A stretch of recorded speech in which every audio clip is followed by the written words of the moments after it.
Buenos días compañeros, buenos días compañeras, buenos días al docente. Mi nombre es Arminda Bustamante. Voy a exponer sobre la ilustración. La ilustración nace en Francia y se fue extendiendo a lo largo del siglo XVII en toda Europa con un movimiento intelectual, cultural, social, filosófico y político.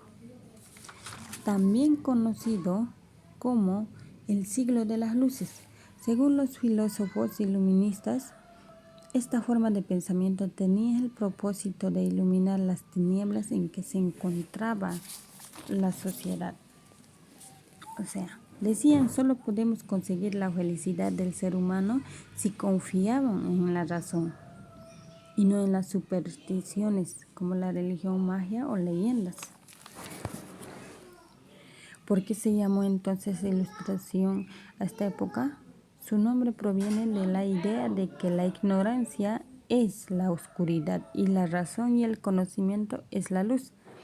En ese sentido, ilustrar es iluminar, objetivo de la ilustración. La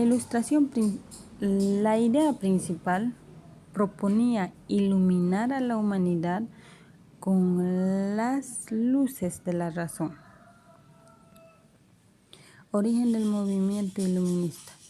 Las raíces del movimiento iluminista comenzaron a crecer a partir del siglo XVII a través de los trabajos del francés René Descartes. Él creía en una verdad absoluta.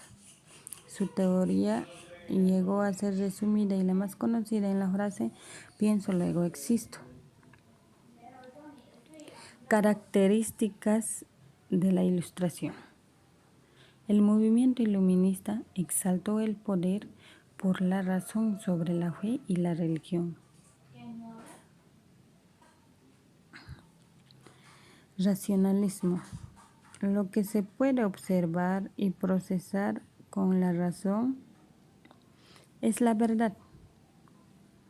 De lo contrario, lo que no es rechazado como falso o inútil. Intelectuales de la época nombran el siglo de las luces como una metáfora por el uso de la lógica y la inteligencia.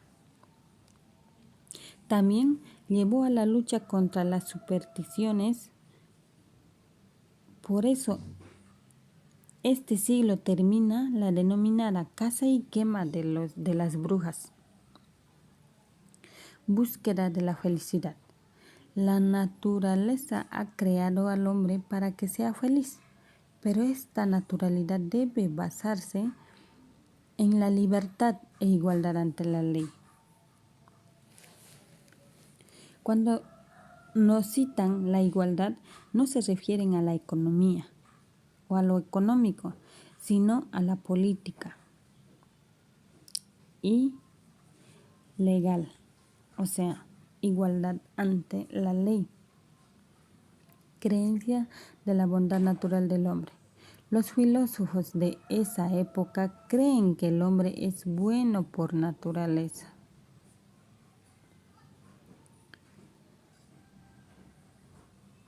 Y que la sociedad los corrompe. Optimismo.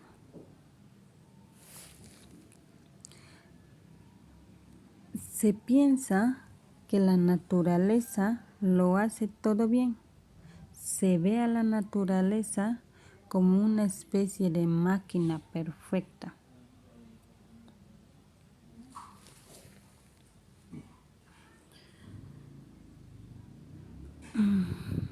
Laicismo.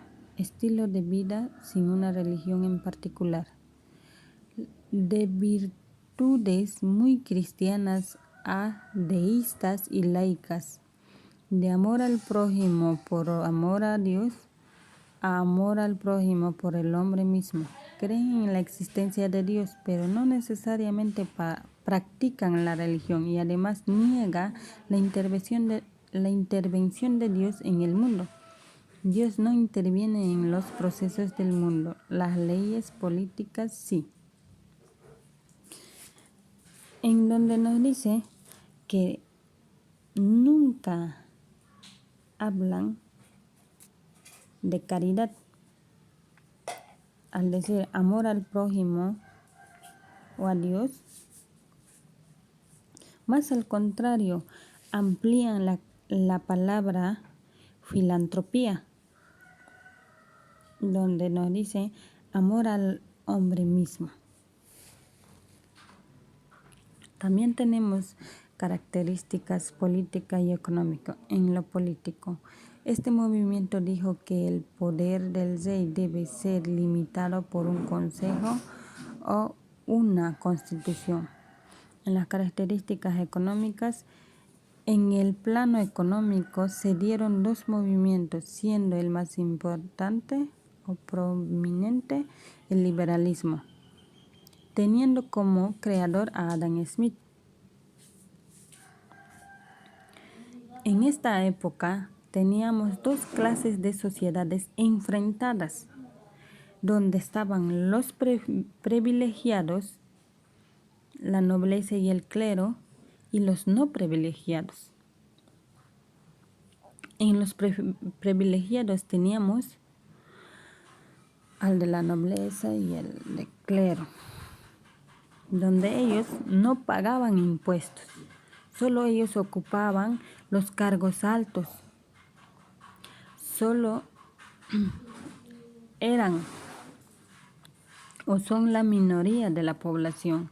En los no privilegiados sí pagaban altos impuestos, no podían desempeñar cargos importantes, constituyen la mayor parte de la población y el 80% de la población eran agricultores, o el 80% eran agricultores, artesanos, comerciantes, médicos.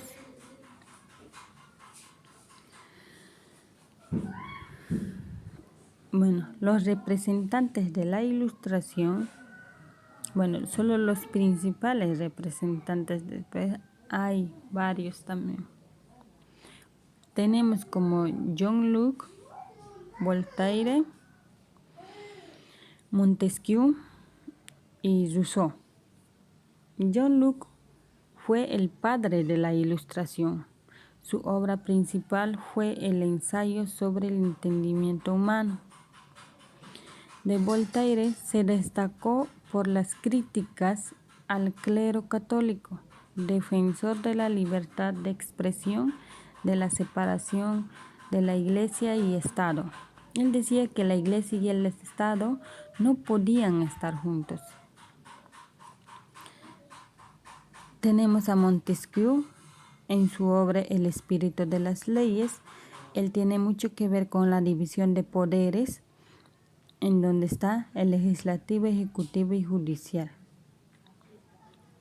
Rousseau es el autor de El contrato social. Se establece que la soberanía debe ejecutar el Estado de acuerdo con la voluntad del pueblo. Eso sería todo de parte de mí. Gracias por su atención.